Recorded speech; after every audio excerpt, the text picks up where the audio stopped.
दोस्तों नमस्ते। आजकल जोड़ी फ्लैट, इसके बारे में आपने एडवर्टाइजमेंट देखी होगी।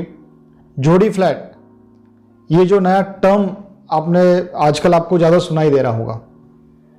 तो जोड़ी फ्लैट क्या होता है दोस्तों? जब आप एडजेसेंट फ्लैट या दो कोई फ्लैट एकत्रित करते हो तो उसे जोड़ी फ्लैट कहा जाता है। वैसे तो ये कंसेप्ट काफ़ी पुराना है। पहले भी जब आप या आपके नेबर का आपको कोई फ्लैट मिलता था तो आप वो फ्लैट खरीद कर वो फ्लैट को ज्वाइन करते हैं। पर आपने कभी ये सोचा है कि इससे आपके घर के वास्तु पे क्या परिणाम होगा? वास्तु के नियम के अनुसार क्या जोड़ी फ्लैट ये कंसेप्ट सही है? तो आइए हम पहले जानते हैं कि जोड़ी फ्लैट या की ज़रूरत क्यों होती है। एक तो क्या होता है कि आजकल जो नए कंस्ट्रक्शन में जो नए फ्लैट बन रहे हैं ये काफ़ी इनका कारपेट एरिया छोटा होता है, ये फ्लैट छोटे होते हैं, ये एक रीज़न है। अब जिनकी जॉइंट फैमिली है उनको ज़्यादा कमरों की ज़रूरत होती है, ज़्यादा स्पेस की ज़रूरत होती है। तो ऐसे रिक्वायरमेंट की वजह से ये जो जोड़ी फ्लैट का कंसेप्ट है यह भी फिर से ज़्यादा प्रचलित हो रहा है। दूसरा कारण ये है कि कई बार जो प्रोजेक्ट्स होते हैं, अंडर कंस्ट्रक्शन प्रोजेक्ट्स, नए प्रोजेक्ट्स में आपको 2 BHK 3 BHK का ऑप्शन होता है। आपको प्रोजेक्ट तो पसंद आता है लेकिन आपके लिए वहाँ पे 4 BHK या 5 BHK नहीं होता। तो ऐसे केस में बिल्डर आपको सामने से ऑफर देते हैं कि उनके पास में जोड़ी फ्लैट का ऑप्शन है जहाँ पे आप 2 BHK या एक 2 BHK और एक 1 BHK आप एकत्रित करके बड़ी प्रॉपर्टी बना सकते हो।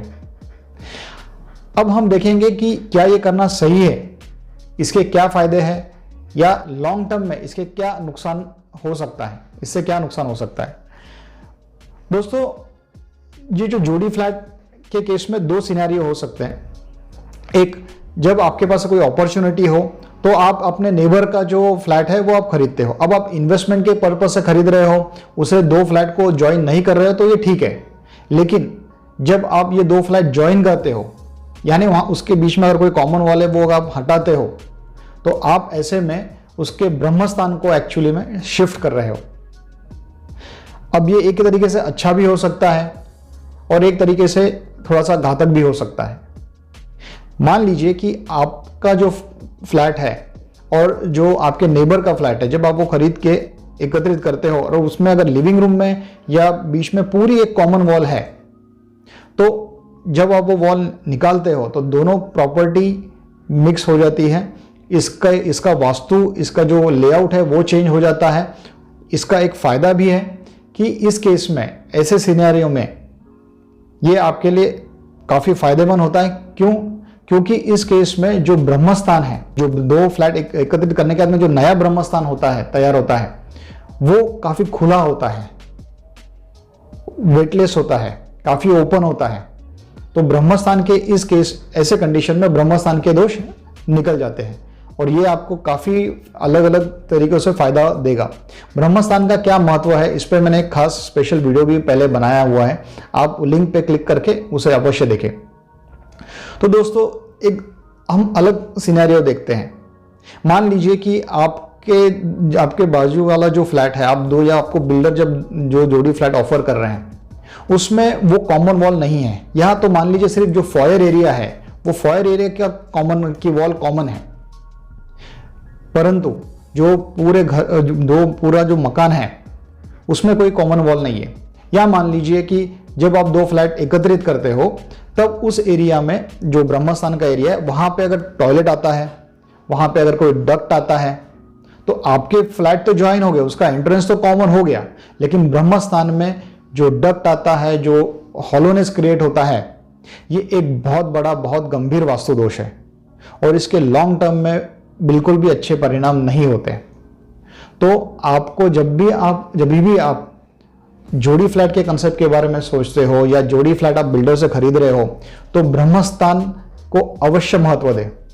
ये आपके लिए काफ़ी बेनिफिशियल होगा।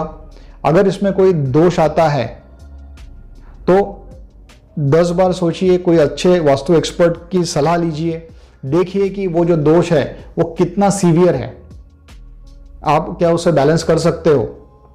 यदि नहीं तो ऐसे फ्लैट को अवॉइड कीजिए। और यदि अगर कोई ब्रह्म स्थान में दोष नहीं आ रहा है तो अवश्य डेफिनेटली इस टाइप का जोड़ी फ्लैट आप परचेस कर सकते हो। दोस्तों, ये जो छोटी छोटी बातें होती हैं ये बहुत महत्वपूर्ण होती है। जब भी आप घर का इंटीरियर का प्लानिंग करते हो तो अगर आप वास्तु के नियमों के अनुसार या वास्तु के कुछ नियमों को आप फॉलो करके उनको प्रायोरिटी देके जब आप आपके घर का इंटीरियर करते हो तो इसके लॉन्ग टर्म में आपको बहुत फायदे होते हैं। यदि आपके जाने अनजाने में अगर आपसे कोई गलती होती है इस प्रकार की, यानी ब्रह्म स्थान में या जोड़ी फ्लैट में या घर के इंटीरियर करते समय, तो लॉन्ग टर्म में आपको इससे काफ़ी परेशानियां झेलनी पड़ सकती है। तो कृपया जब भी आप आपका घर का परचेसिंग करते हो, जोड़ी फ्लैट परचेस करते हो, इंटीरियर प्लान करते हो, तो इन चीज़ों को अवश्य ध्यान रखें और सावधानी रखें। मैं आने वाले दिनों में जो इंटीरियर करते समय हम लोग क्या किस तरीके की मिस्टेक्स करते हैं इस पे भी एक स्पेशल वीडियो बनाऊंगा, तो बने रहिए। तब तक के लिए मुझे आज्ञा दीजिए। धन्यवाद। और हमारे इस चैनल को हमें अवश्य सब्सक्राइब कीजिए और वीडियो को ज़्यादा से ज़्यादा लोगों तक शेयर कीजिए। धन्यवाद।